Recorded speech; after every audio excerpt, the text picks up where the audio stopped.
sorry about that. Fortunately, Kraven's a good sport, although Randy is starting to push it. The ultimate hypochondriac, he has had the same cold since he was 13. He is allergic to simply everything, especially danger. Monique and Randy's adrenaline junkie tendencies bewilder him, and he is terrified of Godzilla. Kraven is an expert at sophisticated mechanical devices and tracking technology. There isn't a monster they encounter that Kraven doesn't have some sort of gadget to pinpoint its location. He also dabbles in high-tech animal behavior modification. He's the one who always wants to stick a proverbial dog collar around Godzilla's neck, or maybe a few snips of the frontal lobe to curb that little aggressive streak. Nick naturally is completely opposed to such cruelty, but that doesn't stop Kraven from pushing the issue.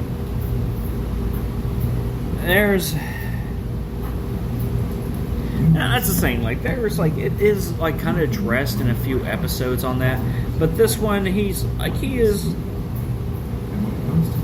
actually quite soft with it.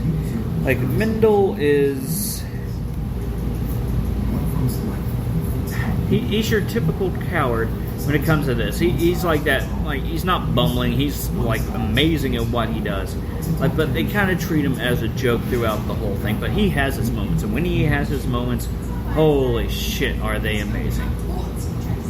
Then, but also, he ended up creating the best character in the series. And that is everyone's favorite, Nigel! Nigel! And everybody who screams it with me, I can feel your excitedness as this goes on. Voiced by the legendary Tom Kenny. Of course, SpongeBob would have some part of this, but let's get honest. Nigel's the best, and I do not really need to go much into Nigel. There's plenty to talk when it comes to Nigel later on.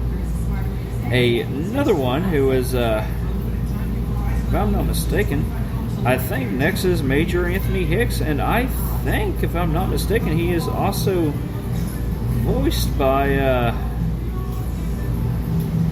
Kevin Dunn.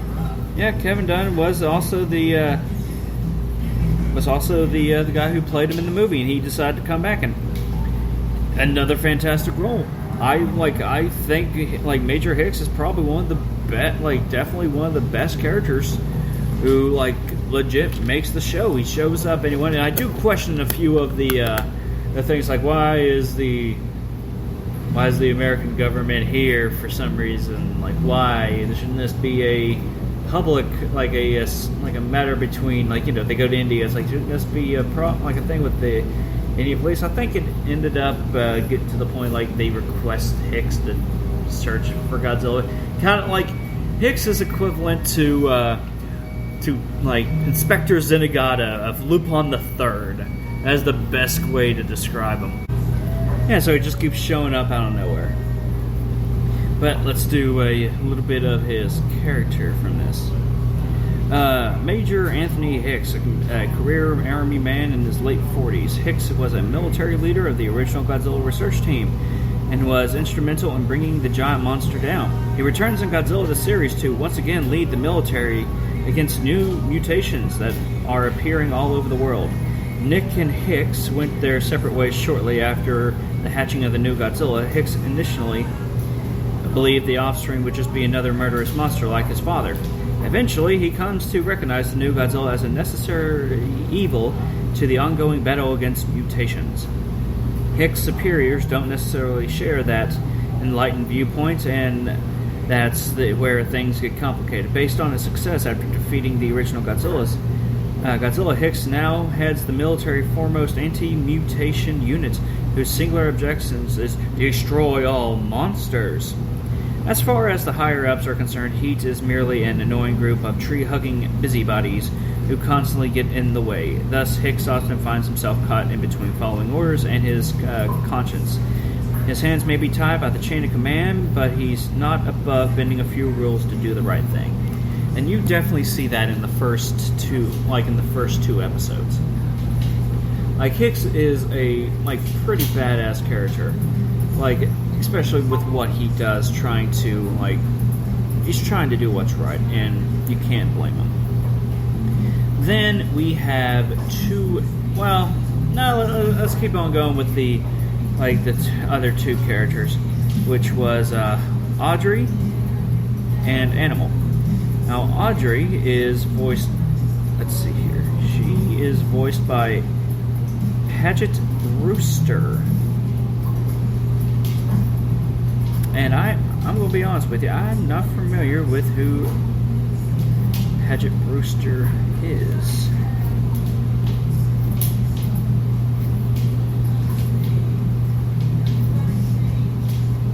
Paget Brewster. Okay, she's she was Kathy from Friends, Special Agent Emily Princhest on Criminal Minds. She actually has a pretty good repertoire. Oh, I feel stupid.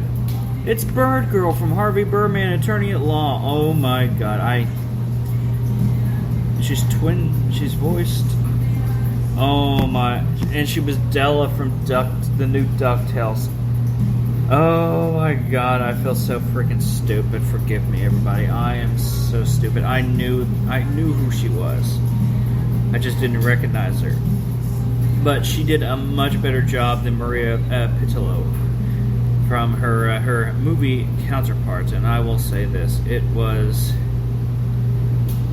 To be fair, like, a good chunk of this is a little kind of the same thing, just with. Just like with the TV show, like Audrey is more similar to a discount Lois Lane is the best way I could describe her. She's by far probably my least favorite character. She has her moments. She definitely has her moments, but she is not one of my favorite characters in this. Like, she has her moments. And, like if I'm being honest, Animal, who, I'm sorry, like, it wasn't Dan Castanella. It was Hank Azaria who was Animal. And, yeah, so I was wrong on that one, so I do apologize. So, but Animal, on the other hand, was voiced. Who did his voice in this one? It was the always busy Joe Pantoliano, who is Animal's definitely one of the other best characters in this one. Just like Nigel, every time Animal makes an appearance, bad things happen to him. He's just trying to do his job and having to deal with Audrey, and his camera and his equipment still getting break, which is amazing that the fact he hasn't lost his job, but he's by far one of the funniest characters. So, now we're getting to, like, the two new characters. I will say the great one, but let's talk about Randy. Randy Hernandez. I love and hate Randy.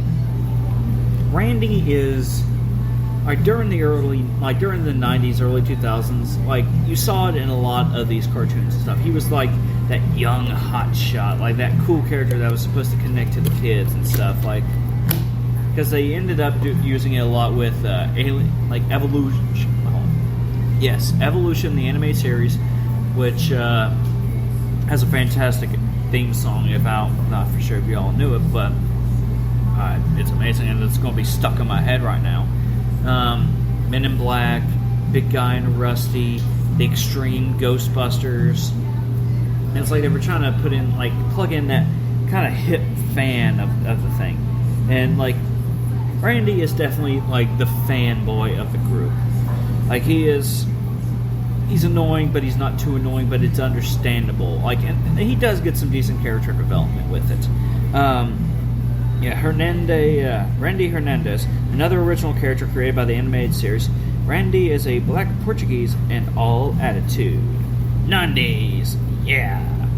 a hormonal challenged teen hacker par excellence, with a taste of adventure and a decisively anti-authoritarian bent. His computer skills allow him to tap into anything and you see this a lot, especially during the late 90s and stuff with the internet. Like, there was a lot of hackers going around. But they're securing airline tickets, fixing a parking violation, raiding a village, computer files, regaining control over a robot monster, breaking into enemy compounds. A totally impulsive adrenaline junkie, Randy leaps before looking and looks when he should be running. Brimming with attitude, he's always quick with a wisecrack, especially towards Nigel and Mendel. Brimming with attitude, he's always quick with a wisecrack, particularly at inappropriate moments. His favorite target is the nerdish Dr. Craven, with whom he shares a brotherly relationship. The quips between them usually escalate into a game of pranks and one-upmanship. Randy usually targets Craven by messing with Nigel, programming and giving the robot a wide variety of annoying personalities. Randy's favorite verbal sparring partner is Elsie, who gives as good as she gets. Randy has his moments. I do like Randy. Like, he does get a little annoying, but there's points he does have his moments. He is actually voiced by Rhino Romano. Now, what was he? Now, hold on here.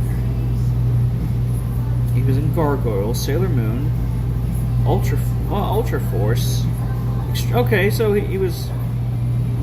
Oh my god, I felt another stupid again. He was Bruce Wayne from the Batman. That's right. Did a fantastic job in that one. He was also...